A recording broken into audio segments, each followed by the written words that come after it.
السلام علیکم۔ آج آپ کو داستانی محبت سناؤں گی، دو پیار کرنے والوں کی سچی کہانی، جس میں ایک کی شادی ہو جاتی ہے، دوسرا اسے پانے کی پھر بھی دل میں حسرت رکھتا ہے۔ تو چلیں ہم سٹارٹ کرتے ہیں۔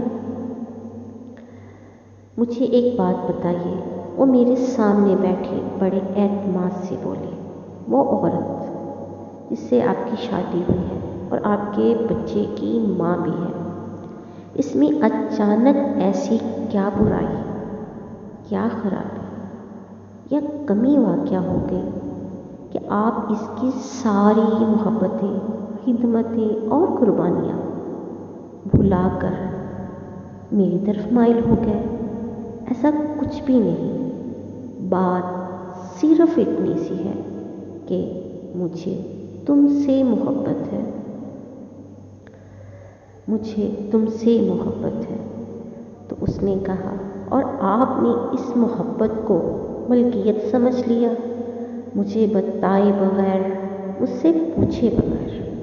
تو میں نے کہا، پوچھ تو رہا ہوں، تم مان جاؤ، میں اسے چھوڑ دوں گا، یعنی آپ کی خوشی کی خاطر اپنے جیسی عورت کا گھر تباہ کر دوں جو بالکل بے قصور ہے؟ یہ بھی نہیں جانتی کہ آپ اس کے بارے میں کیا سوچتے ہیں، مجھ میں تو اتنی ہمت نہیں۔ وہ حتمی فیصلہ سنانے لگے۔ میں بے حد پریشان ہو گیا، سمجھ میں نہیں آ رہا تھا کہ اسے کیا کہوں۔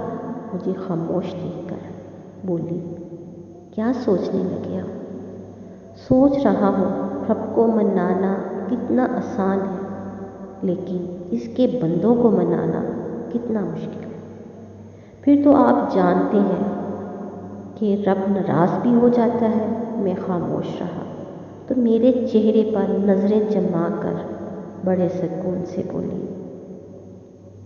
میرے رب کو وہ انسان سب سے زیادہ ناپسندیدہ ہے جو میاں بیوی کے درمیان جدائی ڈالے یا ان کے بیچ نفرت پیدا کر کے ان کی علیحدگی کا سبب بنے۔ کیا آپ چاہتے ہیں کہ میں خدا کے ان ناپسندیدہ بندوں میں شامل ہو جاؤں؟ میں غور سے اسے دیکھنے لگا۔ یہ کیسی محبت ہے آپ کی جو مجھے میرے رب کے حضور شرمندہ کرنا چاہتی ہے؟ میرے پاس اس کی کسی بات کا جواب نہیں تھا۔ میں اسے حاصل کرنا چاہتا تھا، لیکن وہ کسی صورت راضی نہ تھی۔ کچھ عرصہ اسی کشمکش میں گزرا۔ اسے تعلیم حاصل کرنے کے لیے دوسرے شہر جانا تھا، تو میری اس کے ساتھ آخری بار بات ہوئی تو اس نے کہا، میں نے آپ کا دل دکھایا۔ محبت میں ہم کبھی کبھی اتنی دور نکل جاتے ہیں کہ قریب کے رشتوں کی کوئی اہمیت باقی ہی نہیں رہتی، لیکن جیسے جیسے وقت گزرتا ہے تو احساس ہوتا ہے کہ ہم غلطی پر تھے۔ آپ کے ساتھ ہی ایسا ہی ہوا ہوگا۔ میں چلی جاؤں گی تو آپ بھی نارمل ہو جائیں گے۔ اس کے جانے کے بعد کافی عرصہ میں بے چینی میں گزرا میرا۔ پھر میں نے اپنی دوسرے شہر جا کے جاب سٹارٹ کر دی۔ محبت ہو گئی، شادی ہو گئی، ماحول بدلا، زندگی کی مصروفیات بڑھی، تو آہستہ آہستہ اس کی یادوں میں کمی آنے لگی۔ آخر وہ وقت بھی آیا کہ وہ ذہن کے پردوں سے بالکل ہی باہر ہو گئے۔ کافی عرصے بعد ایک جگہ میری اس سے دوبارہ ملاقات ہوئی۔ دیکھ کر ماضی یاد آ گیا۔ میں اس کے پاس گیا اور احمقانہ محبت کی داستان اسے سنا کر زور زور سے ہنستا رہا، اپنی بیوقوفیوں کے قصے دلچسپ انداز میں سنا کر خوش ہوتا رہا، اور وہ خاموشی سے میرے پاس بیٹھی سنتی رہی۔ پھر پوچھا، سناؤ، گھر بار کیسا ہے؟ تم کیسی ہو؟ کیا ہو رہا ہے؟ تو وہ زور سے ہنس کر بولی، گھر بار کیسا؟ اکیلی رہتی ہوں بڑے مزے میں۔ میں حیران ہوا تو اس نے سراسری انداز میں پوچھا، نہیں بتاؤ؟ تو اس نے پھر کسی مسکراہٹ لیے بولی، کیا کرتی آپ کے بعد کوئی اور اچھا ہی نہیں لگا۔